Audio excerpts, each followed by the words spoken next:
வெற்றி அறிக்கை வெற்றி அணி தேர்தல் அறிக்கை. நம்பர் 1 கிரௌட் வாய்ஸ், அதாவது கூட்டத்துக்குன்னு ஒரு தனியார் குரூப் ஒதுக்கி வச்சிருக்காங்க சார். அவங்க வந்து ஒன்லி அந்த அட்மாஸ்பியர் கத்துறது போக்குவரத்து பண்ணுவாங்க சார். அவங்களுடைய சம்பளம் வந்து 1150 ரூபா 200 ரூபா கன்வீனியன்ஸ் சார். அந்த 1150 ரூபாய் 10% யூனியனுக்கு போகும் சார். Okay sir. இப்போ நாங்கள் என்ன பண்ணுவோம்னா, கிரௌட் வாய்ஸ் கூட்ட வழி வருபவர்களின் ஊதியத்தில் எந்தவித பிடித்தமும் இல்லாமல் முழு தொகையும் அவர்கள் பணிபுரிந்த இடத்தில் அவர்கள் கையில் நேரடியாக வழங்கப்படும். ஏன்னு கேட்டீங்கன்னா, அவங்க இன்னைக்கு டப்பிங் பேசிட்டு போனாங்கன்னா நாளைக்கு இது வாங்கிறதுக்காக மறுபடியும் அவங்க யூனியனுக்கு வர வேண்டியிருக்கு. 50 ரூபாய் 100 ரூபாய் செலவு பண்ணி வர வேண்டியிருக்கு. ஏன்னா அவங்களுக்கு வந்து ரெகுலராக ஒர்க் இருக்காது. மாசத்துல ஒரு 4 நாள் ஒர்க் பண்ணுவாங்க. இதை வாங்கிறதுக்கு மறுபடியும் 50 ரூபாய் செலவு பண்ணி வர வேணாம்னு சொல்லிதான் அவங்க என்னைக்கு டப்பிங் பேசுறாங்க, எந்த இடத்துல பேசுறாங்க, பேசி முடிச்சோன்னா ஸ்ட்ரைட்டா அவங்க கையில கொடுக்குற மாதிரி ஒரு ஃபர்ஸ்ட் ஒரு ஸ்கீம் சார். ரெண்டாவது வந்து சங்கத்தில் உறுப்பினராக சேர்ந்து 25 ஆண்டுகள் பூர்த்தியாகி 65 வயதை கடந்தவர்களுக்கு விருப்ப ஓய்வூதியமாக ரூபாய் 1 லட்சம் வழங்கப்படும். இது 2வது பாயிண்ட் சார்.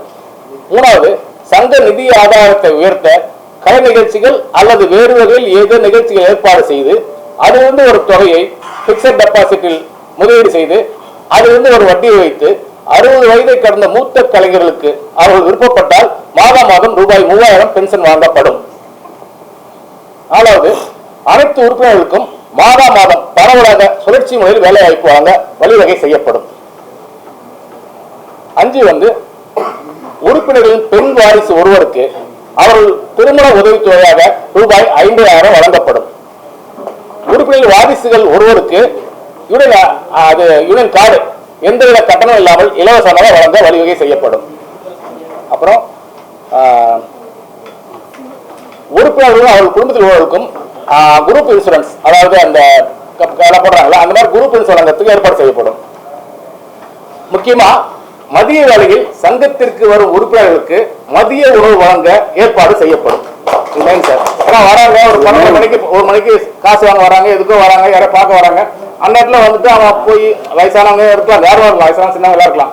அந்த இடத்துல போயிட்டு பக்கத்துல ஹோட்டலுக்கு கிடைக்காது, கஷ்டப்படணும் சாப்பாட்டுக்கு போறதுக்கு, சுகர் பேஷண்டா இருக்கலாம். அதெல்லாம் அவங்களுக்குலாம் வரவங்க எல்லாருக்குமே மதிய உணவு கம்பல்சரியா வழங்கப்படும் சார். இதுதான் எங்களுடைய தேர்தல் அறிக்கை. இன்னொரு முக்கியமான விஷயம் சார், இப்போ வந்து தெலுங்கு மொழி டப்பிங் எல்லாம் வந்து இப்போ ஹைதராபாத் போயிடுச்சு. இங்க தெலுங்கு ஒர்க் நடக்கிறது கிடையாது. இப்ப இங்க இருக்கிற தெலுங்கு பின்னணி குரல் கொடுக்கக்கூடிய கலைஞர்கள் எல்லாருக்கும் ஒரு மனசுல ஒரு பயம் வந்துருச்சு. நம்ம கார்டு வாங்கிட்டோம், எல்லா ஒர்க்கும் ஹைதராபாத் போயிடுச்சு, இங்க என்ன பண்றதுன்னு ஒரு யோசனையில் இருக்காங்க. அவங்களுக்கெல்லாம் எங்க வெற்றி அணி சார்பா நாங்க என்ன சொல்றோம்னா, நாங்க ஒரு சில ப்ராஜெக்ட் பண்றோம், ஒரு சில பெரிய பெரிய விஷயங்கள் எல்லாம். அந்த ஒர்க்குகள் எல்லாமே இங்கதான் நடக்கும். இங்க நடக்கிற அந்த ஒர்க்ல அனைத்து தெலுங்கு பின்னணி குரல் கொடுக்கக்கூடிய கலைஞர்களுக்கு வேலை வாய்ப்பு பரவலாக சுழற்சி முறையில் கொடுக்கப்படும். நம்ம பத்திரிகை உலக சகோதரர்கள் அனைவருக்கும் முதலில் எங்கள் அணியின் சார்பாக பணிவான வணக்கங்கள். நடைபெற இருக்கின்ற 17ஆம் தேதி நடைபெற இருக்கின்ற டப்பிங் யூனியன் தேர்தல் சம்பந்தமாக பல விஷயங்களை உங்களோடு பரிமாறிக்கொள்வதற்காகத்தான் உங்களை நாங்கள் அனைவரும் எங்கள் அணியின் சார்பாக அன்போடு அழைத்திருக்கிறோம். நிறைய பேர் வந்து பேசினாங்க, எதனால் இந்த மாதிரி ஒன்றா இருந்தீங்க 2ஆக பிரிஞ்சிட்டீங்க அப்படின்லாம் கேட்டாங்க. ஆரம்பத்திலேருந்து நிறைய கருத்துக்கள் நான் உள்ளே இருந்து சொல்லிக்கிட்டே வந்தேன். எதுக்குமே எனக்கு சரியான பதில் கிடைக்கல. ஸோ அதனால் இனிமேலும் இது பொறுமையாக இருந்தால் சரி வராது அப்படின்னு தான் இந்த ஒரு முடிவு எடுத்தோம். இந்த முடிவு எடுக்கிறதுக்கு மெயின் காரணமாக இருந்தது லாஸ்ட் கமிட்டி. இந்த கடந்த நிர்வாகத்தினுடைய நிறைவான ஒரு கமிட்டி நடந்தது. அதுக்கு அண்ணன் ரவி அண்ணன் அவர்கள் வந்திருந்தாங்க. அப்போ ரவி அண்ணன் என்ன சொன்னாங்கன்னா, எனக்கு ரொம்ப முடியல, உடம்பு ரொம்ப கஷ்டமாக இருக்குது, அதனால நான் ஓய்வு எடுத்துக்கலான் இருக்கேன், அது வேண்டாம், இனிமேல் யாராவது பார்த்துக்குங்க, நீங்கள் நல்லபடியாக நடத்துங்க அப்படின்னு சொல்லிட்டு பொதுவாக கமிட்டியில் சொன்னார். அப்போது இவர் வந்து சகோதரர் நாராயண் பாபு அவர்கள் வந்து ரொம்ப அன்போடு கேட்டார், இல்லைங்க இந்த ஒரு எலெக்ஷன் மட்டும் நீங்கள் இருங்க, அதுக்கப்புறம் கூட நீங்கள் ஓய்வு எடுத்துக்கலாம், இந்த ஒரு எலெக்ஷன் இருங்க அப்படின்னு கேட்டபோது அது முடியவே முடியாது அப்படின்னு சொல்லிட்டு போயிட்டாரு. போனதுக்கப்புறம் நான் யோசித்தேன், ஏன்னா இவர் ஓய்வு எடுக்க போட்டாருன்னா அடுத்தது நிர்வாகம் யாருக்கிட்ட ஒப்படைக்கணுன்றது ஒன்று இருக்குது இல்லைங்களா. தனக்கு அடுத்தது இவங்கன்னு இருக்கணும். இவர் எதுவுமே சொல்லாமல் போயிட்டாரு. சரி நம்ம போய் அண்ணங்கிட்ட இதை பற்றி பேசுவோம் அப்படின்னு நான் நினச்சிக்கிட்டு இருந்தபோது ஒரு அறிவிப்பு வந்தது. திரு கதிர் அவர்கள் தலைவர், சதீஷ் அவர்கள் செயலாளர், ஷாஜிதா அவர்கள் பொருளாளர் அப்படின்னு ஒரு அறிவிப்பு வந்தது. எனக்கு கொஞ்சம் அதிர்ச்சியாக இருந்தது. ஏன்னா இவ்வளோ பேர் கமிட்டியில் எல்லாருமே அன்பாக கேட்டாங்க, இருங்க இருங்க இருங்கன்ட்டு. அவர் இருக்க மாட்டேன்னு சொல்லிட்டு போயிட்டு இவங்க 3 பேர் தான் நிர்வாகன்ற மாதிரி அனௌன்ஸ்மெண்ட் பண்ண உடனே, சரி இது விஷயமா அண்ணங்கிட்டே நம்ம நேரடியாக கேட்போம் அப்படின்னு சொல்லிட்டு நான் அண்ணனை பார்க்க ஹாஸ்பிட்டலுக்கு போனேன். ஹாஸ்பிட்டலில் போயிட்டு நான் கேட்டேன் அவர்கிட்ட, என்னென்ன இந்த மாதிரி அனௌன்ஸ்மெண்ட் பண்ணியிருக்கீங்க, கமிட்டியில் எல்லாருமே கேட்டாங்களே, அப்போயே நீங்கள் சொல்லியிருக்கலாமே, எதுவுமே சொல்லாமல் போயிட்டு இப்போ இந்த மாதிரி பண்ணுறீங்களேண்ணே அப்படின். இல்லைடா விட்றா, அது போட்டோம்டா, நம்மளே எவ்வளோ காலமாக இருந்துட்டோம், அதனால் நம்ம வேலையை நம்ம பார்ப்போம் அப்படின்னு சொன்னார்.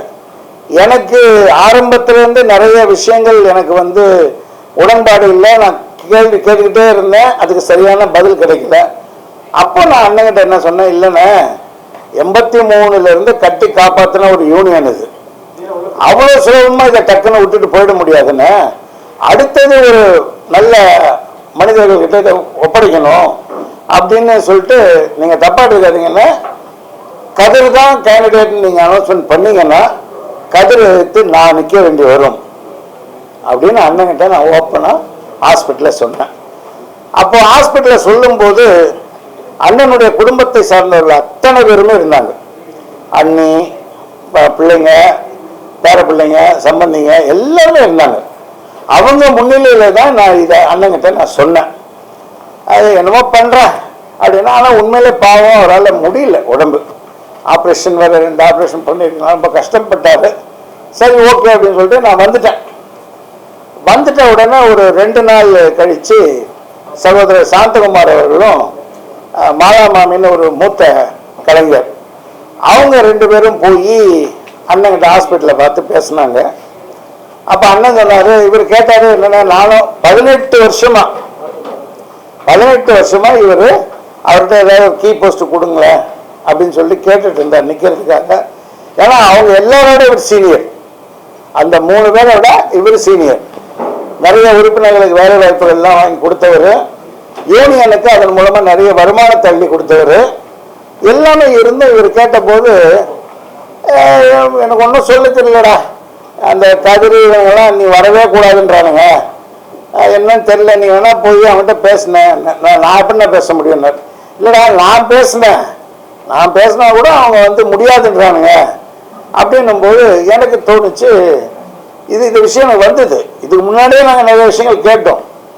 அப்போ அவரே என்ன பண்ணான்னு கேட்டிங்கன்னா, ஒன்று பண்ணுறா சாந்தா, ராஜேந்திரன் தனியாக நிற்கிறான்னு போயிட்டான், நீ என்ன பண்ண அவங்க கூட சேர்ந்து நின்று ஒரு அணியாக ஃபார்ம் பண்ணி நில்லுங்கன்னு இந்த ஐடியாவை கொடுத்தவரே அப்படிதான். அதுக்கப்புறம் சரின்னு இவர் எவ்வளோ பேசினாரு, அப்புறம் வந்துட்டாங்க, நாங்கள் எல்லாம் ஒரு அணியாக சேர்ந்து ஃபார்ம் பண்ணோம். இப்போது அண்ணங்கிட்ட போய் பேசும்போது இவரும் மாலா மாமியும் போய் பேசினாங்க.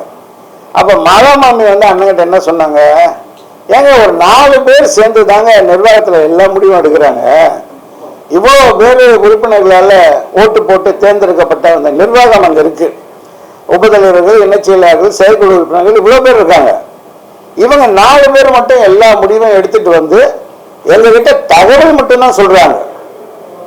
இது மாலாமாமி சொன்னது, எங்ககிட்ட தகவல் மட்டும்தான் சொல்றாங்க, வெறும் தகவலை மட்டும் கேட்டுக்கிறதுக்காக நாங்கள் இருக்கிறோம், நாங்கள் என்ன செட்ராப்பட்டியா அப்படின்னு மாமி வந்து அண்ணங்கிட்ட நேரடியாக கேட்டாங்க. ஸோ அவங்களுக்கும் மன வருத்தம். இப்போ நாங்கள் நிற்க ஆரம்பிச்சிட்டோம், ஒரு அணி ஃபார்ம் பண்ண ஆரம்பிச்சிட்டோம்னு சொன்ன உடனே திரு கதிர் அவர்களும் சதீஷ் அவர்களும் ஷாஜிதா அவர்களும் மறுபடியும் போய் அண்ணங்கிட்ட போய், சார் ராஜேந்திரன் சார் மறுபடியும் தனியாக அவர் ஒரு அணி ஃபார்ம் பண்ணி நிற்கிறாரு, அதனால நீங்கள் ஒன்று பண்ணுங்க, நீங்கள் மறுபடியும் நீங்கள் வந்து நில்லுங்க, அதுக்கப்புறமா ஒரு 3 மாதம் கழிச்சு நீங்கள் போய் ஓய்வு எடுத்துக்கங்க அப்படின்னு சொன்ன உடனே அவருக்கு அவ்வளோ பேர் கமிட்டியில் கேட்டாங்க, அந்த ஒத்துக்க மாட்டேன்னாரு. இப்போ இவங்க 3 பேர் போய் கேட்ட உடனே சரிடா நான் நிற்கிறேன்டான்னு மறுபடியும் வந்தார். எனக்கு அது இன்னும் அதிர்ச்சியாக இருந்தது. என்ன கமிட்டியில் எல்லாத்தையும் கேட்ட போது அவர் சொல்ல இப்போ வரலான்ட்டு மறுபடியும் நான் போனேன் ஹாஸ்பிட்டலுக்கு. இப்போ என்னென்ன இந்த மாதிரி பண்ணுறீங்க அப்படின்னா, இல்லைடா அது நான் நிற்கிறேன், அதுதான் நல்லது, நான் நிற்கிறேன் அப்படின்னு. அப்போ நான் அண்ணகிட்ட சொன்னேன், நான் தவறாக எடுத்துக்காதீங்க, நீங்கள் நின்னாலும் உங்களை எதிர்த்து நான் நிற்க வேண்டிய சூழ்நிலை உருவாகும். ஏன்னா இது யூனியன், எவ்வளவு கஷ்டப்பட்டோம், எவ்வளவு பிரச்சனைகளை சந்திச்சோம், எத்தனை போலீஸ் ஸ்டேஷன், எத்தனை இவ்வளோ சந்திச்சு வந்தோம். திடீர்னு போயிட்டு யார்கிட்டயோ கொடுத்துட்டு வர்றதுன்னா சரி வராதுன்னா நீங்கள் நின்னா கூட நான் எழுத்து நிற்க வேண்டிய சூழ்நிலை வரும்னு அப்படின்னு. அதுக்கும் அவரால் ஒன்றும் பதில் சொல்ல முடியல. அதுக்கப்புறம் அப்படியே ஃபார்ம் ஆச்சு சார். ஒவ்வொன்றும் ஃபார்ம் ஆச்சு. இப்போ அவங்க என்ன பண்ணுறாங்கன்னு கேட்டிங்கன்னா, எங்களை சமாளிக்க முடியாமல் ஏதேதோ பேசுகிறாங்க. இதுக்கு முன்னாடி ஏதோ ராமராஜன் ஒரு அணி இருந்தது, அவங்க பின்னாடி இவங்க போய் ஒழிஞ்சிக்கிட்டாங்க, அவங்க பின்னாடி இங்கே செயல்படுறாங்கன்னு என்னமோ வாய்க்கு வந்தபடியெல்லாம் பேசுகிறாங்க சார். நான் கிட்டத்தட்ட அது ஏற்கனவே எல்லா மீடியாலையும் சொல்லியாச்சு, நான் அவரை எத்தனை வருஷ காலம் நண்பர்கள் அப்படின்ட்டு. இவ்வளோ வருஷம் நடிகர் சங்கம், டப்பிங் யூனியன், சின்னத்திரை எல்லாத்துலேயும் டிராவல் பண்ணி வந்திருக்கேன். இவங்கெல்லாம் இப்போ வந்தவங்க, இவங்களை நம்புற அளவுக்கு நம்மளை நம்பலையே. அது இவரெல்லாம் என்ன உழைச்சிருக்காரு, இவரெல்லாம் என்ன பண்ணிருக்காரு, ரொம்ப கஷ்டமா இருந்தது. சரின்னு சொல்லிட்டு இப்போ அவர் எழுத்து நிற்க வேண்டிய சூழ்நிலையில் இப்போ டப்பிங் யூனியன் எலெக்ஷன் நிற்கிது சார். ஏன்னா இதில் எனக்கு என்ன இன்னொரு பெரிய வருத்தம்னு கேட்டிங்கன்னா, பிகினிங்லேருந்து நிறைய பேர் அந்த ப்ரெஸ் மீட்டில் கூட அவர் சொல்லி நான் கேட்டேன், ஏன் அவர் என் கூட உபத்தலைவராக தானே இருந்தார், அவர் எல்லாத்தையுமே ஆரம்பத்தில் கேட்டிருக்கலாமே, அவர் ஏன் கேட்காம விட்டாருன்னு கேட்டார். எல்லாத்தையும் நான் கேட்டேன், எதுக்குமே அவர்கிட்ட பதில் வரல. ஒவ்வொரு விஷயத்தையும் நான் வாட்ச் பண்ணிக்கிட்டே இருக்கிறத பார்த்த உடனே என்ன அவாய்ட் பண்ணணும்னு அந்த 4 பேர் சேர்ந்து முடிவு பண்ணாங்க. அதுக்கு ஃபர்ஸ்ட் அவங்க எடுத்த ஸ்டெப் என்னன்னா, நாங்கள் உபதலைவராக ஜெயிச்சு யூனியனுக்குள்ள வந்தபோது ராஜேந்திரன் சார் உள்ள வந்தாருன்னா யாரும் எழுந்திரிச்சு அவருக்கு மரியாதை கொடுக்கக்கூடாது, யாரும் அவருக்கு விஷ் பண்ணக்கூடாது, அவர் காஃபி டீ கேட்டால் வாங்கி கொடுக்கக்கூடாது, நான் காசு கொடுத்து வாங்கி சாப்பிட்றது கொடுக்கக்கூடாது, சாப்பாடு கேட்டால் கொடுக்கக்கூடாதுன்னு எனக்கு அது ரொம்ப புதுசாக இருந்தது. என்ன இது, நானும் அங்கேயே உட்காந்து சாப்பிட்டுக்கிறேன், ஒரு உபதலைவர் மக்களால் தேர்ந்தெடுக்கப்பட்டவன், எனக்கே அந்த அளவுக்கு மரியாதை இல்லாமல் இருக்குது அப்படின்னு பார்த்த உடனே தொடர்ந்து அவங்க என்ன பண்ணாலும் பரவாயில்லன்ட்டு தொடர்ந்து உள்ள போயிட்டே இருந்தோம். காலையில் 10 மணிக்கு ஆஃபீஸ் திறந்தா 10:15 நாங்கள் இருப்பேன். அப்புறம் என்ன பண்ணாங்க, கொஞ்சம் கொஞ்சமாக ஒவ்வொரு விஷயத்துல என்னை அவமானப்படுத்தி என்னை எடுக்கணும்னு பார்த்தாங்க. அது முடியவே முடியல. அப்புறம் என்ன பண்ணிட்டாங்கன்னா, எந்த ஒரு முடிவு எடுக்கிறதா இருந்தாலும் ஒரு யூனியன்ல ஒரு முடிவு எடுக்கிறாங்கன்னா நிர்வாகத்திட்ட சொல்லணும். உபதலைவர்கள், இணைச்செயலாளர்கள், செயற்குழு உறுப்பினர்கள் இவ்வளவு பேர் இருக்காங்க. அந்த 4 பேர் மட்டும் ஒரு முடிவு எடுக்கிறது, அவங்க போய் அண்ணன்கிட்ட சொல்லுவாங்க, அண்ணன் என்ன சொல்றாரோ நமக்கு தெரியாது, அது உடனே இம்ப்ளிமெண்ட் ஆகும். அந்த தகவல் மட்டும் எங்களுக்கு வரும். இது சரியான போக்கா எனக்கு தெரியல. ஸோ அந்த 4 பேர்கிட்ட இருந்து நம்ம யூனியனை காப்பாற்றணும். அதுதான் இப்போ இந்த அணியினுடைய மெயின் நோக்கம். இதுல ராஜாநகர் எழுத்து நிற்கிறது அதெல்லாம் கிடையாது. அந்த 4 பேர், அந்த 4 பேர் சுத்தி ஒரு 40 பேர் இருக்காங்க. அந்த 40 பேருக்கு தான் வேலை வாய்ப்புகள். அந்த 4 பேர், அந்த 40 பேர். அப்ப எதுக்கு இவ்வளவு பேர் மக்களால் ஓட்டு போட்டு தேர்ந்தெடுக்கப்பட்டு உள்ள வந்து உட்கார்ந்தாங்க? எல்லாமே அவங்கதான் முடிவு பண்ணிக்கிறது. எதுவுமே இதனால என்ன லாபமா நஷ்டமா என்ன இது அப்படின்னு. நான் ஒரு சின்ன உதாரணங்கள் சொல்றேன் சார், நம்ம பத்திரிகை ஊடக சகோதரர்களுக்கு சொல்றேன். இந்த உள்ள இந்த செகண்ட் டைம் ரவி அண்ணன் தலைவராகவும் செயலாளராக கதிர் அவர்களும் உள்ள வந்த உடனே த கிங் இஸ் பேக் அப்படின்னு சொல்லிட்டு ஒரு ஸ்லோகன் ஒன்று ரெடி பண்ணாங்க. ஓகே, அவங்க வந்தாங்க. என்ன பண்ணாங்க, முதல்ல ஒரு டப்பிங் தியேட்டர் கட்டணும்னாங்க. அதுக்கு எதிர்ப்பு தெரிவித்தேன். எதுக்கு டப்பிங் தியேட்டர் கட்டுறீங்க? இல்லை, உறுப்பினர்களுக்கெல்லாம் பயிற்சி கொடுக்கணும், அவங்களுக்கெல்லாம் வாய்ஸ் எப்படின்னு சரி பண்ணணும் அப்படின்லாம் கேட்டேன். இது நடைமுறைக்கு சாத்தியப்படாதுங்க, அதுக்கு மெத்தடே வேற அப்படின்னு சொன்ன போது கேட்கல, எதுவுமே கேட்கல சார். கட்டிட்டாங்க. கட்டிட்டு அதுக்கு எஸ்பிபி சார் பேர் வச்சாங்க. சரி, ஓகே, நீங்க கட்டினீங்க, எஸ்பிபி சார் பேர் வச்சிங்க. அதுல என்ன ஒர்க் நடந்தது? ஒரு ஒர்க்கும் நடக்கல. அதுக்கப்புறம் எவ்வளோ பேர் மெம்பராக சேர்ந்தாங்க. சார், நீங்கள் மெம்பராக சேர்ந்துருக்கீங்களா, வாங்க, என்னங்க இது, இந்த ஒரு கேரக்டர், இதை பேசி காட்டுங்க, லிப்பு கரெக்டாக சிங் பண்ணுறீங்களா, ஏதாவது ஒன்று பண்ணியிருக்கணும் இல்லை சார்? எதுவுமே பண்ணல. அது அப்படியே கிடைக்குது. இப்போ அது யாரோட காசு? அதை கட்டுறதுக்கு உறுப்பினர்களோட காசு. அது எப்படி இருக்குது? அதோட சேர்த்து அந்த பில்டிங்கை அடிச்சாங்க. அதுக்கப்புறம் திடீர்னு என்ன பண்ணாங்க, ஒரு டைரி போட்டாங்க. அந்த டைரி எடுத்துன்னு வரணும்னு நினைச்சேன், நான் மறந்துட்டேன். ஒரு டைரி என்னன்னா கால் ஷீட் டைரி. இப்போ நம்ம பின்னணி குரல் பேசக்கூடிய கலைஞர்கள் எல்லாமே ஒரு தேட்டருக்கு போய் டப்பிங் பேசும்போது 9 to 1, அப்போ 9 to 1 இவர் இருந்தார், அப்போ அவர்கிட்ட வந்து அந்த இன்ஜினியர்ஸாரோ இல்லை கட்டி எந்த சினிமா கம்பெனிக்கு அவங்க டப்பிங் பேசுகிறாங்களோ அந்த மேனேஜர் ஒரு கையெழுத்து போடணும். அதுக்கு ஃபர்ஸ்ட் நான் எதிர்ப்பு தெரிவித்தேன். ப்ராக்டிக்கலாக எந்த மேனேஜரும் கையெழுத்து போட மாட்டாங்க. இவங்க டப்பிங் முடிகிற நேரத்தில் மேனேஜர் அங்கே இருக்கணும். இல்லாமல் போயிட்டாருன்னா அவர் வேற ஏதாவது வேலையை பார்க்க போயிட்டாருன்னா எதுவுமே பண்ண முடியாது. இது ப்ராக்டிக்கலாக வராதுங்க. வேண்டாம் வேண்டாம் இல்லை இல்லை சார் பண்ணணும். அது கூட அந்த புக்கை பார்த்தீங்கன்னா இவ்வளோ தான் சார் இடம். அதில் 9 கூட நீங்கள் எழுத முடியாது. குட்டி குட்டி குட்டி குட்டி குட்டியாக போட்டாங்க. நான் இதை சொன்னேன், ஒரு பொருட்டாவே நான் நினைக்கல. அவ்வளோ புக்கு பிரிண்ட் பண்ணாங்க. இன்னும் அது யூனியனில் கிடக்குது.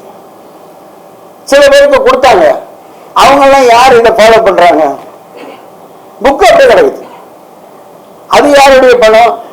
உறுப்பினர்களுடைய பணம். இப்படி ஒவ்வொரு விஷயமா அதே மாதிரி பார்த்தீங்கன்னா மேலே செகண்ட் ஃப்ளோர் கட்டினாங்க. செகண்ட் ஃப்ளோர் எதுக்கு கட்டுறீங்க?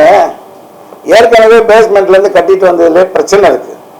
கார்பரேஷன் கட்ட வேண்டிய 75,000 ரூபாய் பணத்தை கட்டினதா ஒரு கணக்கு காமிச்சிருக்காங்க.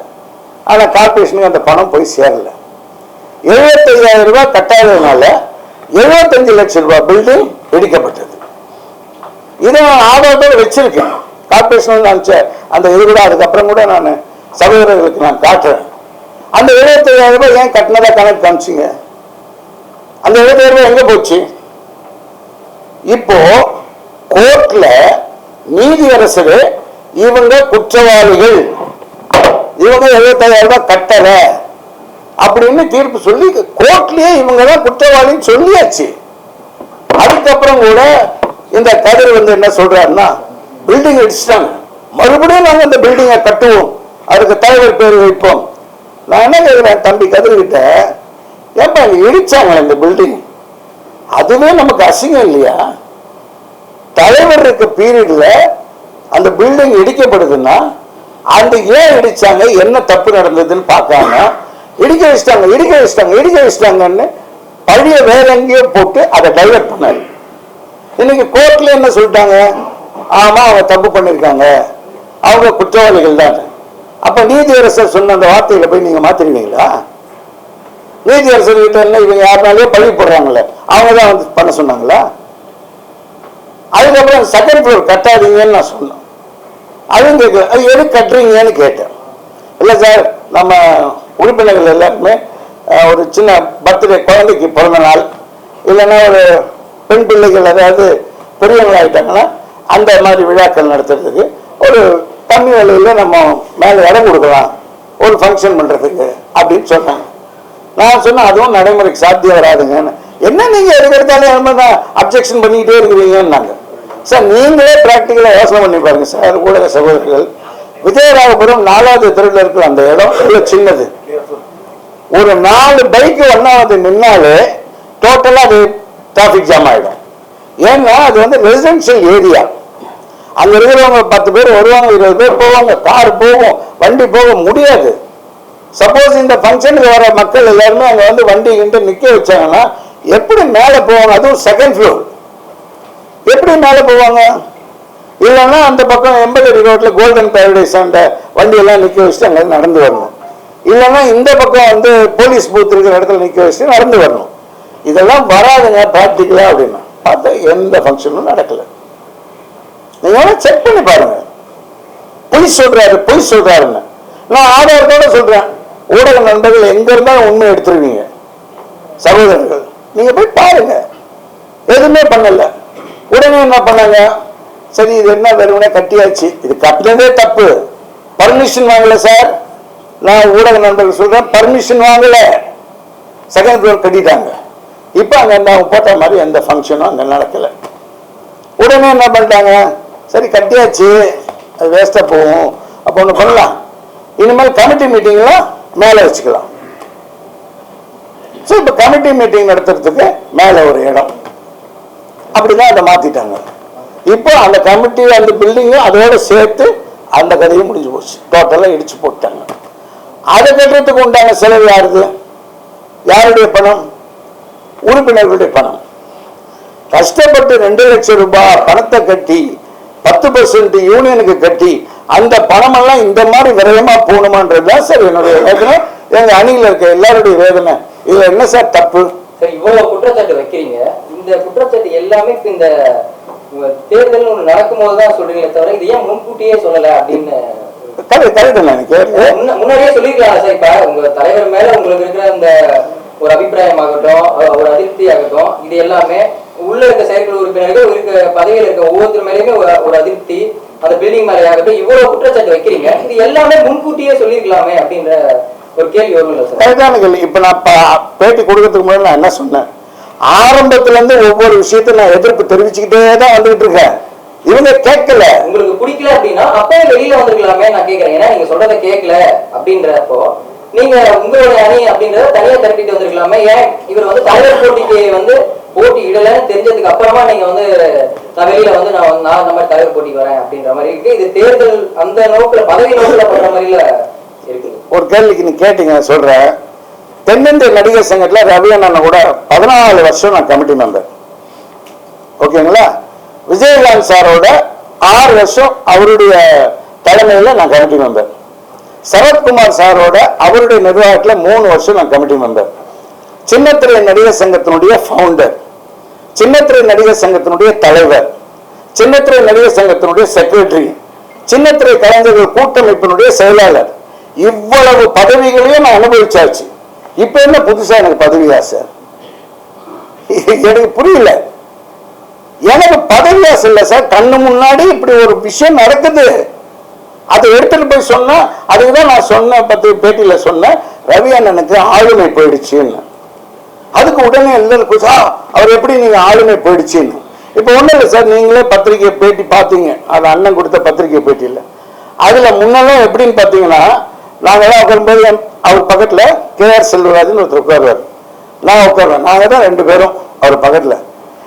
அவர் பேசும்போது நாங்க ஏதாவது கூட பேசணும் அப்படி திரும்பினா கப்சுப்னு ஆயிடும். இப்ப அவர் கொடுத்த பேட்டி நீங்க பாத்தீங்க எல்லாருமே. அதுல பாத்தீங்கன்னா ரவி அண்ணன் பேசும்போது கதிர் பேசிக்கிட்டே இருக்கிறாரு. இவர்கிட்ட என்ன பேச ஒரு இருறான்றாரு. அப்படி இல்லை சார், ரவி அண்ணன் சிங்கம் மாதிரி வாழ்ந்தவர். இது அவர்கிட்ட போய் கெஞ்சுறாரு. ஆனா அவர் மீறி அவங்க பேசிக்கிட்டே இருக்காங்க. இதெல்லாம் பார்க்கும்போது தான் சொன்னேன், அவருக்கு ஆளுமை போயிடுச்சு. கண்டிப்பா சார், இவ்வளவு பேர் இருக்காங்க சார் தமிழ்நாட்டுல. நீங்க சொல்றீங்க சார், இதனாலதான் நிக்க வைக்கிறாங்க அப்படின்றது நீங்க சொல்லுங்க. அதாவது முதல்ல அவர் நிக்கலேன்னு சொல்லிட்டாரு, முதல்ல அவர் நிக்கலேன்னு சொல்லிட்டாரு அவரு. அதுக்கப்புறம் நாங்க வந்து அவரே சொன்னது என்கிட்ட, நான் வந்து இவர் போனது 2 நாள் வச்சு, இவர் போனது எனக்கு தெரியாது, இவர் போனது எனக்கு தெரியாது. நான் 2 நாள் வச்சு ஹாஸ்பிட்டலுக்கு போகும்போது என் கூட அந்த அந்த மௌலா மாமி அவங்க வந்து கூட வந்தாங்க. அவங்க வந்து தற்போது நிர்வாகத்தில் அவங்க உபத்தலைவராக இருக்காங்க. 2 பேரும் தான் போனோம். போனப்போ கேட்கும்போது சொன்னார், இந்த மாதிரி 3 பேர் சொல்லிட்டேன் அப்படின்னாரு. இல்லைண்ணா, நான் கிட்டத்தட்ட 36 வருஷமா இவனில் இருக்கிறேன். 87லேருந்து இருக்கேன். நான் இவ்வளோ நாள் இருக்கேன். நான் ஒவ்வொரு நான் வரணும்னு ட்ரை பண்ணுறேன். நான் கிட்டத்தட்ட 18 வருஷம் கமிட்டி மரம் இருந்திருக்கேன். அதுக்கு மேலே போகணும், வேணாம் விட்டேன் நான். இப்போ நான் வரும்போது 2012 கேட்கும்போது அடுத்த வருஷம் அறிக்கை பண்ணிட்டாங்க. 2024 கன்ஃபார்ம் நிதாண்டான்னு சொன்னீங்க. ஆனால் இப்போ யாரையும் கூப்பிட்டு நிற்க வைக்கிறீங்களேண்ணே, என்னென்ன நான் நிற்பேன், ஏற்று நிற்பேன். நான் அவர் செக்ரட்டரி ஒருத்தர் நிற்க வச்சிருக்கேன்னு சொன்னார், மிஸ்டர் சதீஷ். நான் அவர் ஏற்று நிற்பேன்னு சொன்னேன். அப்போ அவர் என்கிட்ட சொன்ன வார்த்தை, நேற்று ராஜேந்திரன் சொல்லிட்டு போயிருக்காண்டா, ஏற்று நிற்கிறேன்னு சொல்கிறான், இப்போ எல்லாம் சேர்ந்து நில்லுங்க அப்படின்னு சொன்னது அவர் தான் முதல்ல சொன்னது என்கிட்ட. அதுக்கப்புறம் தான் வந்து நாங்கள் அது வரைக்கும் இவரு நான் மீட் பண்ணல, இந்த தேர்தல் விஷயமா இவரை நான் மீட் பண்ணல, வேற யாரும் மீட் பண்ணல. அப்புறம் நாங்கள் 2 பேரும் உட்காந்து எல்லாரும் பேசதான் எங்களுக்கு ஆதரவு பெருகிறத பார்த்தோன்னே இவங்க 3 பேரும் பயந்து போய் தான் அவர்கிட்ட போயிட்டு, அண்ணா இது இல்லைண்ணா நீங்கள் நில்லுங்கண்ணா, இந்த பில்டிங் கட்டி முடிச்சு ஒரு 4 மாதம் 5 மாதம் கட்டி முடிச்சுட்டாங்க. கட்டி முடிச்சா திறப்புலா முடிஞ்சிட்டோம். நீங்கள் அதுக்கப்புறம் நீங்கள் கண்டினியூ பண்ணா பண்ணலாம், இல்லை நீங்கள் அதுக்கப்புறம் ஓய்வு விடுங்கண்ணே, இப்போ நீங்கள் இருங்கண்ணே. அதாவது நாசுக்கா அவங்க வந்து எங்களை ஏற்றுனா தோத்துருவாங்கிற பயத்தில் அவர் நின்னாரும் நாங்களாம் ஆட்டோமேட்டிக்காக வாபஸ் வாங்கிடுவோங்கிற ஒரு நோக்கத்தில் அவர்கிட்ட போய் சொன்னாங்க. அப்பயும் அவர் முடியாது அப்படின்னார். ஆனால் அவரை கம்பல் பண்ணி நிற்க வச்சிருக்காங்க. ஆனால் நாங்கள் வாபஸ் வாங்கல. நாங்கள் நின்ன ஸ்டாண்டு தான். நாமினேஷன் பண்றதுக்கு செயற்குழு உறுப்பினர்கள் இவ்வளவு பேர் இருக்கணும்னு காட்டுறதுக்கு கூட உங்க அணியில வந்து ஆட்கள் எண்ணிக்கையில ஒவ்வொருத்தரையும் கெஞ்சி கூட்டு போய் தான் நாமினேஷனை தாக்கல் பண்றாங்க அப்படின்ற மாதிரி அவங்களோட சைட்ல இருந்து நான் ஃபர்ஸ்ட் கேட்கிறப்ப சொல்லியிருந்தாங்க. அதுக்கு உங்களுடைய கருத்து? அவங்களோட கற்பனை ரொம்ப ஜாஸ்தி சார். அதாவது இப்ப பாத்தீங்கன்னா அந்த பிரஸ் மீட்ல கூட இந்த விஷயங்கள் வந்து சின்மயி மேட்டர் நான் எடுத்த போது கமிட்டியில எல்லாரும் முன்னாடி நான் கேட்டேன், இதுக்கு என்ன, இது இன்னொரு முக்கியமான விஷயம், அது பதிவு பண்ணணும். இந்த விஷயம் முதல்ல எனக்கு தெரிய வந்தது ஊடகத்தின் மூலமா தான். இந்த வலைபேச்சுன்னு ஒரு ஊடகம், அதுல வந்து அந்தணன் சார், பிஸ்மி சார், இவங்க தான் முதல்ல இந்த விஷயத்தை கொண்டு வந்தாங்க. அதை நான் பார்த்தேன். என்னடா அது ஒரு 4 மெம்பர் போய் பேசுறாங்களேன்னு தான் கமிட்டியில கொண்டாந்து இந்த விஷயத்த பேசினேன். அப்ப கூட கதிர் சார் என்ன சொன்னாருன்னா, அப்படியே எனக்கு இந்த விஷயம் தெரியாதாங்க. கமிட்டிலேயே அவர் முன்னாடி எல்லாரும் முன்னாடியுமே அந்த லிங்கை நான் அவருக்கு அனுப்பிச்சு வச்சேன். நீங்க பாருங்க, இதுக்கு என்ன நடவடிக்கை எடுக்கணுமோ எடுங்க அப்படின்னு. அந்த வலைபேச்சில் என்ன சொல்லிட்டாங்கன்னா, அங்கதான் சொன்னாங்க இந்த விஷயத்த. இவர் ஏன் அதை தடுக்காம விட்டாருன்னா, டைரக்டர் லோகேஷ் கனகராஜ் சாரும் கதிர் சாரும் ஃப்ரெண்டு, நண்பர்கள், அதனால அதை தடுக்காம விட்டாங்கன்னு அவங்க பேசினாங்க. இப்போ நீங்க எல்லாரும் போய் யூடியூப்ல அவங்க பேசுறதை எடுத்து பாருங்க. அதை தான் நான் எடுத்துன்னு வந்து கேட்டேன். அதை பார்க்கிறேன்னாரு. அதுக்கப்புறம் போச்சு. மறுபடியும் ஊடகத்தின் மூலமாக தான் அந்த விஷயம் ஒரு முடிவுக்கு வந்தது.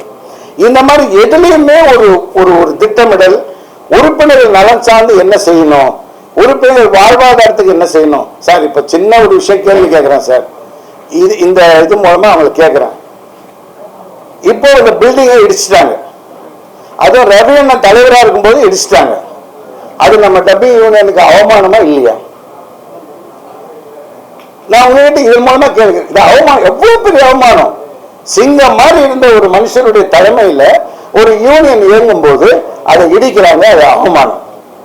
இன்னொன்னு, கோர்ட்ல நீதியரசர் நீங்க குற்றவாளி தான், நீங்க தவறு பண்ணிருக்கீங்கன்னு ஜட்ஜ்மெண்ட் கொடுத்துருக்காரு. அது அசிங்கம் இல்லைங்களா? அதுக்கு என்ன பதில்? ஏன் இந்த தப்பை பண்ணீங்க? அப்பவே இதை கேட்டிருக்கணும் இல்ல, அப்பவும் கேட்கல. இன்னொரு பெரிய ஆபத்து இருக்கு சார். இப்போ உறுப்பினர்கள் நலன் சார்ந்த விஷயங்கள் எடுக்கணும்னா அதுக்கு யோசனை பண்ணணும். இப்போ ஏஐ டெக்னாலஜின்னு ஒன்று வருது சார், உங்க எல்லாருக்குமே தெரியும். எவ்வளோ படங்கள்ல அந்த வாய்ஸை கொண்டு வராங்க. இன் ஃபியூச்சர் ஒரு 3 வருஷம் 5 வருஷம் கூட வச்சுக்கோங்க. இந்த 5 வருஷத்துல ஏஐ டெக்னாலஜி வந்துச்சுன்னா டப்பிங் யூனியன்ல மெம்பராக இருக்கிற உறுப்பினர்களுடைய வாழ்க்கை என்ன வருது? அவங்களுக்கு அடுத்த கட்டம் என்ன? இதே மாதிரிதான் நான் சின்னத்திரை நடிகை சங்க தலைவராக இருக்கும்போது ஆதார் கார்டு வந்தது. அப்ப எல்லாரும் சொன்னாங்க ஆதார் கார்டு எல்லாம் அப்படியே பண்ணுவாங்க. அதுக்கு பின்னாடி எந்த அளவுக்கு ஒரு வீரியம் வரும்னு நினைச்சு ஃபர்ஸ்ட் எங்க சின்னத்திரை நடிகர் சங்கத்தில் நான் தலைவராக இருக்கும்போது எல்லா உறுப்பினர்களும் ஆதார் கார்டு எடுக்க வச்சோம். இன்னைக்கு ஆதார் கார்டுடைய பயன் எந்த அளவுக்கு இருக்குன்னு உங்க எல்லாருக்கும் தெரியும். இதேதான் சார் நாளைக்கு ஏஐ டெக்னாலஜி. மெம்பர்ஸுக்கு என்ன வேலை? இப்ப பாத்தீங்கன்னா வேற சில பிரச்சனைகள் பெப்சில நடந்துட்டு இருக்கு. ஒவ்வொன்றா வெளியில போனோம்னா ஃபியூச்சர் என்ன ஆகும்? இந்த மெம்பர்ஸ் எங்க போவாங்க? அவங்க வாழ்வாதாரத்துக்கு என்ன பண்றது? இதெல்லாம் சார் யோசிக்கணும்.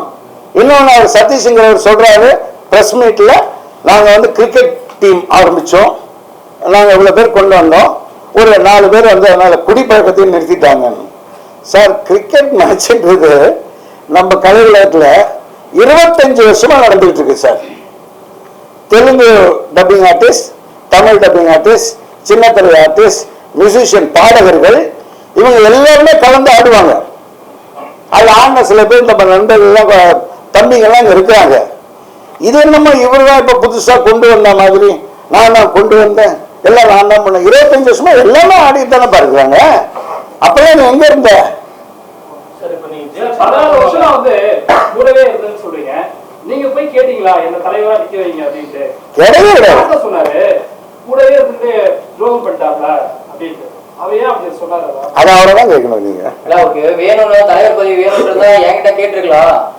இருந்தாரு, அவரு உபதலைவரா தானே இருந்தாரு, என்கிட்ட கேட்டிருக்கலாம். ஆனா அவரா பார்த்து முடிவெடுத்து போயிட்டாரு அப்படின்னு சொல்லியிருந்தாங்க.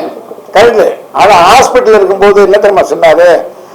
விடுறாதெல்லாம் எதுக்குடா, நம்ம இவ்வளவு நாளா இருந்துட்டோம், நம்ம பாட்டு ரிட்டையர் ஆகிட்டு போவோம், வேற யார்கிட்டயாவது இதை ஒப்படைப்போம் தான் சொன்னார். அப்ப நான் அண்ணன் கிட்ட பேசும்போது சொன்னேன், கரெக்ட். ஆனா அந்த ஒப்படைக்கிறது யாரு தலைவர்? இவங்க கிட்ட வேணாம் சார். ஒரு அட்மினிஸ்ட்ரேஷன்ல ஒருத்தர் இருக்காங்க, மற்ற 3 பேர் நிர்வாகம் பண்றாங்க. அந்த யூனியன் யாருக்காக சார்? மெம்பர்ஸுக்காக தானே. அந்த மெம்பர்ஸ் உள்ள வந்தாங்கன்னா ஏன் ஒரு அவமரியாதை பண்றீங்க? எத்தனை பேர் அழுதுட்டு போறாங்க தெரியுமா? வெளியூர்ல இருந்து எனக்கு போன் பண்றாங்க சார். எனக்கு ஃபோன் பண்றாங்கன்னா, நான் அண்ணன் கூட இவ்வளவு வருஷமா டிராவல் பண்றேன், வெளியூர்ல இருக்கிற மதுரை, நாமக்கல், திருச்சி, கன்னியாகுமரி, காரைக்கால் எல்லா இடத்துல இருக்கிற உறுப்பினர்களும் எனக்கு தெரியும். அவங்க எனக்கு ஃபோன் பண்றாங்கண்ணே, இங்க இருந்து இவ்வளோ செலவு பண்ணிட்டு நாங்கள் இங்க வரோண்ணே, என்னென்ன வாங்க, எப்படி இருக்கீங்க, காஃபி சாப்பிடுங்க, ஒரு டீ சாப்பிடுங்க, உட்காருங்க, பாவம் டயர்டா வந்திருக்கீங்க, ஏதாவது சொல்லலாம் இல்ல. போயிட்டு பேசினேன், வெளியே போங்க, அவங்க உட்கார ஆள்ல, சும்மா எல்லாம் டிஸ்டர்ப் பண்ணாதீங்க. யாருக்கான யூனியன் அது? அவங்க கொடுக்குற பணத்துல அவங்க சந்தா கொடுத்து அவங்க இதுல ஏசியை போட்டுக்கிட்டு ஃபேனை போட்டுக்கிட்டு உட்கார்ந்துருக்கிற இடத்துல அவங்களுக்கே மரியாதை இல்லைன்னா இந்த காட்சிகள்லாம் நான் பார்த்தேன் சார். ஒரு உறுப்பினர் நான் சொல்றேன், இது ஆக்சுவலி இது சொல்லக்கூடாதுன்னு இருந்தேன், ஏன்னா அது வந்து எப்படி தெரியல, ஒரு பேர் சொல்ல விரும்பல. ஒரு ஹஸ்பண்ட் அண்ட் ஒய்ஃப், அவருக்கு காலில் விலோகரி கட்டு போட்டிருக்காங்க. அவர் இங்கே ஆட்டோவில் வந்து இறங்குறதுக்கு வேற எங்கேயோ பக்கத்தில் இறங்கிட்டாங்க போல் இருக்கு. அவர் மெதுவாக இந்த கை இப்படி உள்ள விட்டு இப்படி பிடிச்சிக்குவாங்கல்ல, அந்த மாதிரி ஒரு ஸ்டிக் எடுத்துன்னு நடந்து வராரு. அவர் வந்தோடனே உள்ள போன உடனே ஏதோ பேசியிருக்காரு போட்டிருக்கு, பார்த்தா அழுதுகிட்டே வந்தார். நான் அப்பதான் வரேன் யூனியன் போறதுக்கு, உள்ள போறதுக்கு. ஏன்னா ஏன்னா பழைய நாடக நடிகர் அவர், ஆனால் டப்பிங்லாம் பேசுவார். ஏன்னா அழுதுட்டே வரீங்க? இல்லை தம்பி, மனசு கஷ்டமா இருக்கு தம்பி, வந்தோன்னா ஒரு மரியாதை கொடுக்க மாட்டேங்கிறாங்க தம்பி. என்ன பிரச்சனைன்னு? இல்லை நாங்கள் பெப்சிக்கு தான் போனோம், செல்வமணி சாரை பார்க்கறதுக்கு தான் போனோம், ஆனால் ஆட்டோ இங்கே ஒன்று விலகிட்டான். சரி வந்துட்டு அப்படியே நம்ம யூனியன் தானே பார்த்துட்டு போகலான்னு தான் நான் வந்தேன். ஆனால் என்ன தம்பி இப்படி அடிச்சு வரட்டாக்கு ஒரே துரத்துறாங்க, சரி கவலைப்படாதீங்கண்ணா அப்படின்ட்டு என் கையில் இந்த கொஞ்சம் பணத்தை கொடுத்து நம்ம ஆட்டோ அந்த அந்த ஆட்டோவில் கூப்பிட்டு போனவருடைய தம்பி இங்கே இருக்காரு, அவங்க அப்பா தான் கூப்பிட்டு போனார். கூப்பிட்டு போய் பெப்சியில் இறக்கி விட்டாங்க. பெப்சியில் போய் அவர் என்ன சொன்னாலும் தெரியாது. செல்வமணி சார் வந்து அவர் என்ன உதவி எதிர்பார்த்து போனாரோ அந்த உதவி செல்வமணி சார் பண்ணார். பண்ணிட்டு செல்வமணி சார் எனக்கு ஃபோன் பண்றாரு, ராந்தா நீ ஒரு விஷயம் பண்ணன்னு இப்ப சொன்னாங்க, வந்து ரொம்ப சந்தோஷமா இருக்குப்பா, ரொம்ப பெருமையா இருக்கு, ஆனா ஏன் இப்படி எல்லாம் பண்றாங்க, அதை ரவி என்கிட்ட கொஞ்சம் சொல்லுப்பா அப்படின்னு. சரிண்ணா நான் சொல்றேன்னா அப்படின்னு. இந்த மாதிரி எல்லாமே அழுதுட்டு போனா சார், இதே மாதிரியான பிரச்சனைகள் தான் சார் தென்னிந்திய நடிகர் சங்கத்தில் நடந்தது. எல்லாரும் வயிறு சாபம் விட்டதுனாலதான் இன்னைக்கு நடிகர் சங்கம் எப்படி இருக்கு, அதே நிலைமை இங்க வரத பார்த்தேன். ஏன்னா நான் அங்க இருந்து டிராவல் ஆகி வரேன்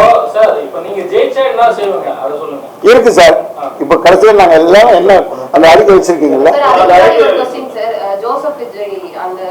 ஆமா, அது நல்ல கேள்வி கேட்டீங்கம்மா, சூப்பர்.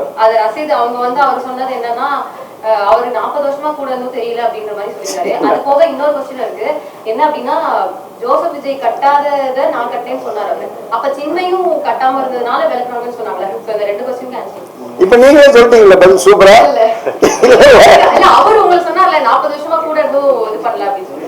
இல்லைங்க சகோதரி, சின்மைக்கு ஏன் கட்டல சொன்னாங்கல்ல, சின்மை கட்ட சண்டை அவங்க கட்டி இருக்கலாம்ல, ஏன் கட்டல? இதே நான் பார்த்தேன் மோசடி அந்த நீங்க மோசடி தான் மேடம். இப்ப நான் என்ன சொல்றேன்னா சார், ஒருத்தர் 15,000 ரூபாய் வருஷத்துக்கு கொடுக்குறாரு சார். அதாவது சந்தா கட்டுறதுக்கு வசதி இல்லாத ஏழை பின்னணி குரல் கலைஞர்களுக்கு சந்தா கட்டுறதுக்கு வருஷத்துக்கு 15,000 ரூபாய் கொடுக்குறாரு. அப்ப அவரு பத்திரிகையாளர் மீட்ல என்ன சொன்னாரு, ஆடிட்டர் சொல்லிதான் நாங்க அதை மாதிரி போட்டோம் அப்படின்னாரு. ஃபர்ஸ்ட் ஆஃப் ஆல் எந்த ஆடிட்டர் அப்படி சொல்றாங்கன்னு எனக்கு தெரியாது. சரி ஓகே, ஒரு பாயிண்ட் ஆஃப் வியூல அவர் சொல்றாருன்னு வச்சுக்கோம். இப்ப 15,000 ரூபாய் அவர் கொடுத்தாரு, சம் XRY பர்சன் கொடுக்குறாரு. அந்த 15,000 ரூபாய்க்கு நீங்க ஒரு ரசீது கொடுக்குறீங்க, ஓகேங்களா? அந்த ரசீதுல வந்து 289 அப்படின்னு ஒரு ரசீது நம்பர் இருக்கு சார். நீங்க கொடுத்த அமௌண்ட்டுக்கு உங்க ரசீது கொடுத்தாச்சு. ஆனால் இந்த ரசீது நீங்க வாங்கின அந்த பணத்தை யாருக்கு கொடுக்குறோம் அப்படிங்கிறதுக்காக அந்த 289 70 பேருக்கு வந்திருக்குதுன்னு சொன்னாங்க. அதுல ஜோசப் விஜய் பேர் வந்தது, ஸ்ருதிஹாசன் பேர் வந்தது, பின்னணி கூட கார்த்திக் பேர் வந்தது, சாயரவி ஏற்கனவே டப்பிங் யூனியன் தலைவராக இருந்தவர் அவர் பேர் வந்தது. இப்ப நான் கேட்கிற கேள்வி என்னன்னா, இவ்வளவு பேருக்கு பணம் கட்டினதா காமிச்சிருக்கீங்கல்ல, இந்த ரசீது அவங்களுக்கும் போயிருக்கணும்ல, போட்டீங்கல்ல, இந்த ரசீது கொண்டு போய் ஜோசப் விஜய் கிட்ட கொடுத்தீங்களா? சார் நீங்க ரொம்ப கஷ்டப்படுறீங்க, உங்களுக்காக 200 ரூபாய் பணம் நாங்க கட்டியிருக்கோம், என்னங்க ரசீது அப்படின்னு கொடுத்தீங்களா? ஸ்ருதிஹாசன் கிட்ட கொடுத்தீங்களா? சாயரவி கிட்ட கொடுத்தீங்களா? பின்னணி பாடல் கார்த்திக் கிட்ட கொடுத்தீங்களா? எங்க போச்சு? அப்ப இவங்களுக்கு இந்த ரசீது போகாம அந்த பணம் எங்க போச்சு? புரியுதுங்க கேட்கறது? இப்போ சகோதரி கேட்ட அதே கேள்விதான். இவ்வளவு தூரத்துக்கு பேசுறாங்கல்ல, சென்னை சந்தா அவங்க ஏதோ போய் சொல்லிட்டாங்க sir, life member ordinary member ஆகிட்டு லைஃப் மெம்பர் ஆகிட்டாங்க, சண்டை கட்டில் காலாவதி ஆச்சுன்னு சொல்றீங்கல்ல, ஏன் அந்த அமௌண்ட் அவங்களுக்கு கட்ட வேண்டியது தானே? ஏன் சின்னையை மட்டும் கட்டாம விட்டீங்க? ஸோ இது எங்க தப்பு நடக்குதுன்னு புரியுதுங்களா? நீங்க எல்லாருமே நல்லா தெளிவா இதுல பிரச்சனை எங்க தெரியுமா? Madam madam கேட்டுட்டோம்.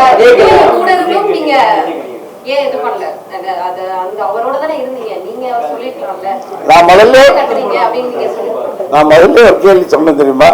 அங்க நடக்கிற விஷயங்கள் 4 பேர் மட்டும் சேர்ந்து எடுக்கிற முடிவு. எங்க நிர்வாகத்துக்கிட்ட வந்து எல்லாரும் முன்னாடி சார் இது பண்ணிருக்கோம், இது இப்படி பண்ணிருக்கோம்னு சொல்லாம ஏன் சொல்ல? இதுதான் அவங்க சைடுல மாலாமாவே கேட்டாங்க. உங்களுடைய அந்த கமிட்டி மீட்டிங்ல நீங்க கேள்வியை கேட்கலாமே, நடந்திருக்கே உண்மையா அப்படின்ற கேள்வி கேட்டுக்கலாம்ல தான் கேள்வி. இதைத்தான் அவங்க அணியில இருக்கிற மாலாமாமியை அவங்க கிட்ட கேட்டாங்க. அதனாலதான் பிரச்சனை. எங்களுக்கு தெரியவே மாட்டேங்குது எந்த விஷயமும். இதெல்லாம் அவங்க கிட்ட கேட்டாங்க. அதனாலதான் அவங்க சொன்னாங்க, நீங்க எல்லாத்தையும் செஞ்சுட்டு வந்து தகவல் மட்டும் சொல்லுவீங்க, தகவலை மட்டும் கேட்டுக்கிறதுக்கு நாங்க என்ன செட் ப்ராப்பர்ட்டிஸா?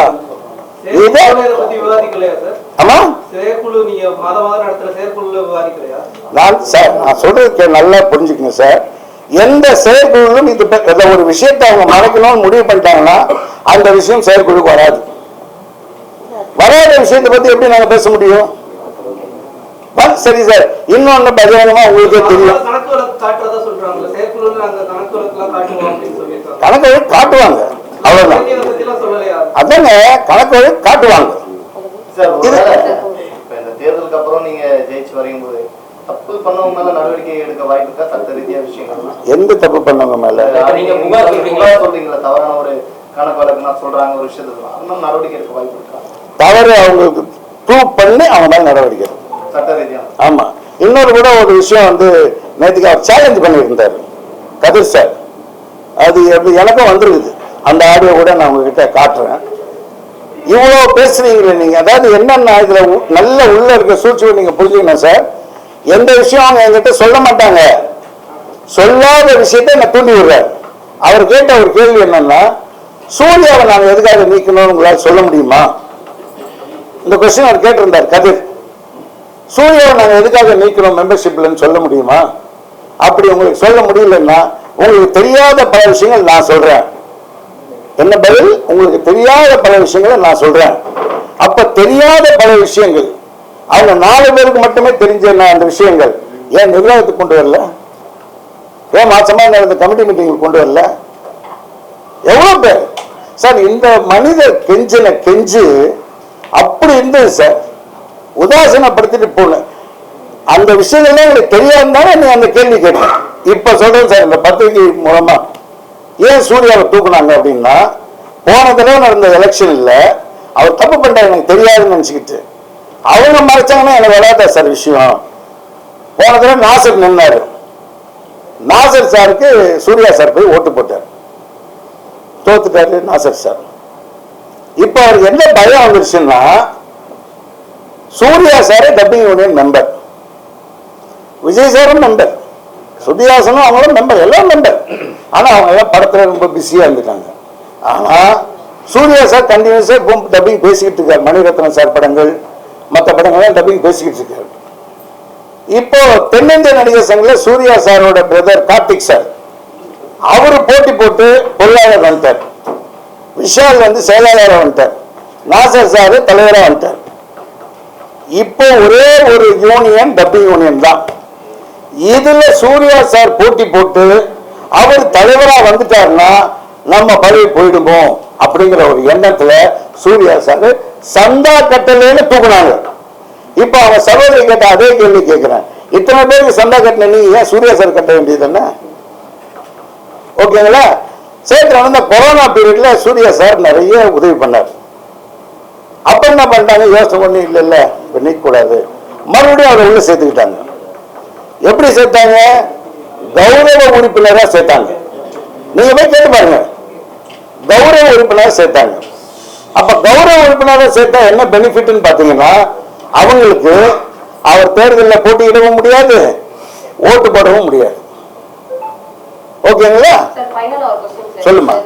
நீங்க வெற்றி பெற்றீங்கன்னா சின்மை வந்தாங்கன்னா நீங்க சேர்த்துப்பீங்களா? கண்டிப்பா சேர்த்துக்கும். கண்டிப்பா அது மட்டும் இல்ல, நானே இவங்க சாந்தா நாங்க கட்டுவோம். ஏன் மற்றவங்களுக்கு நீங்க கட்டுவீங்கல்ல, கட்டி கணக்கு போட்டு காமிச்சுக்க. அது எங்க போச்சுன்னு தான் நான் கேட்டுட்டு இருக்கேன். நாங்க கட்டுவோம்.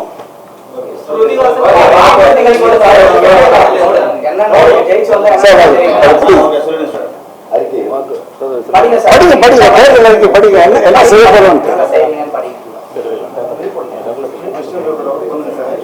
சொல்லுங்க சொல்லுங்க, தப்பு இல்லை சொல்லுங்க.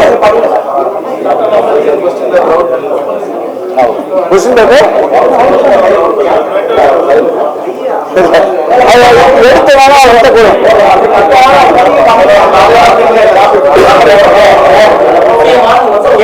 முக்கியமான ஒரு 3 நாள் பாயிண்ட் மட்டும் அவர்கிட்ட தான் இருக்கு.